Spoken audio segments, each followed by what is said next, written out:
sekarang kita akan pelajari itu apa ini?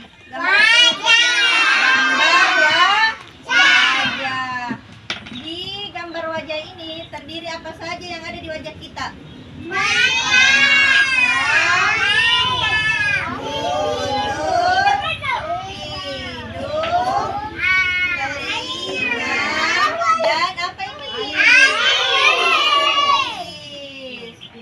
Dan sekarang anak-anak kita akan menggunting. Ini gambar yang di atas, gambar mata, alis, gambar hidung dan telinga. Kita apa ini?